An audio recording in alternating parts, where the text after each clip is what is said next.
Jared Polin, FroKnowsPhoto.com, and this is your I've never seen acting that good.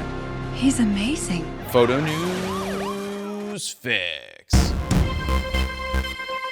This fix is brought to you by Canon and their imagePROGRAF Pro 1100 printer. Now, if you've ever wondered which printer I'm using here at the studio to constantly pump out prints from 4x6 up to 17x22 and everywhere in between, well, it's the Canon Pro 1100 inkjet printer. And before that, I used the Canon Pro 1000 to pump out thousands upon thousands of prints as part of the Fro 365 project, where I sent free prints all over the world for a couple of years. The quality of the Pro 1100 is amazing. It's still fascinating to me that a digital image on a screen can somehow turn into millions upon millions of small dots of ink on photo paper, and the results are a beautiful, tangible print. For more information about the Canon Pro 1100, head on over to bit.ly/Canon Pro 1100. First up, DJI has officially announced the Osmo 360, their first 360 camera that's going directly after Insta360's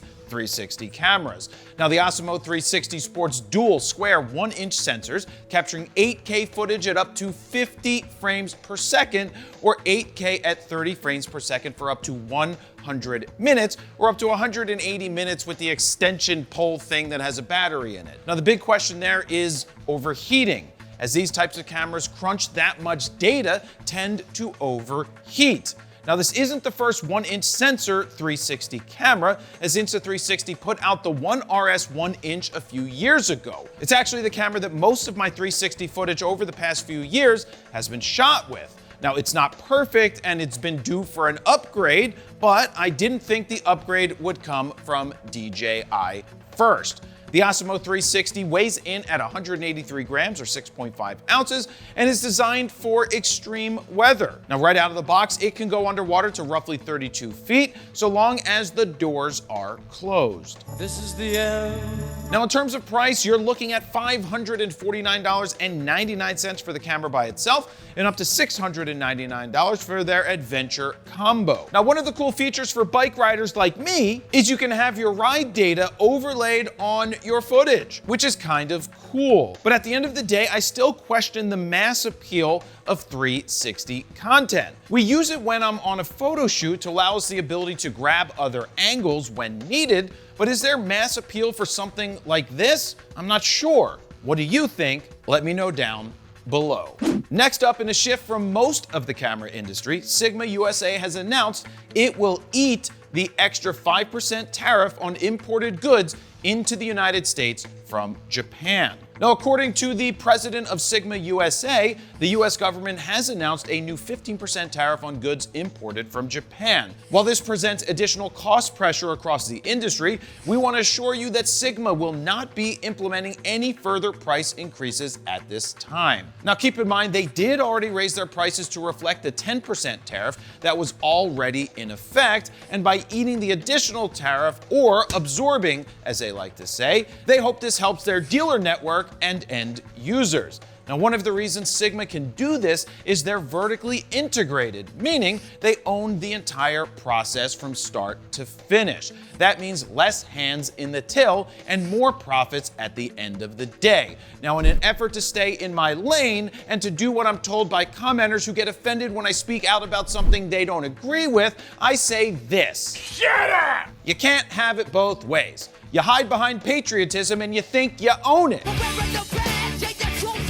And as soon as someone says something you don't agree with, somehow we're un-American or not patriotic. That's how it works. Nope, that's not how it works. You're not somehow more patriotic because you wear American flag underwear and a red hat. We all have our ways. America!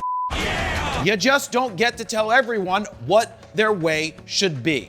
And finally, Sony Semiconductor Solutions has discussed the future of a triple-layer image sensor that promises mass improvements. As a part of a plan to continue to expand their industry dominance, Sony is working on adding a third layer to their sensors. Now, personally, I like triple-layer cake as long as it's chocolate cake, I'm a big fan of more layers, so more layers, the better. Now, we already know that they have stacked sensors in the A1 II, but they are limited to 2.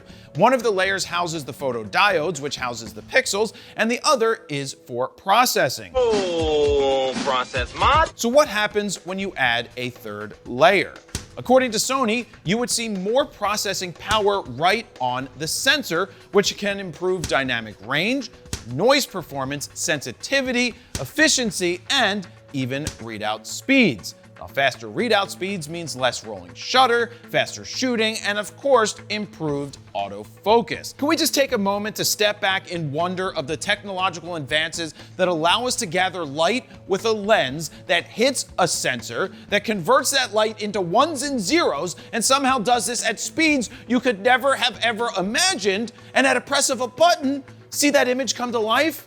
Yeah, mind freaking blowing. I can't wait to see where Sony's sensor tech takes us. They already are ahead of the game with the A9 III's global shutter, and I can only imagine that they won't stop there. Let's hope for better and better sensors. And there you have it. That's your photo news fix this time around. Thank you very much for watching. Jared Polin, PhotoPhoto.com. See ya.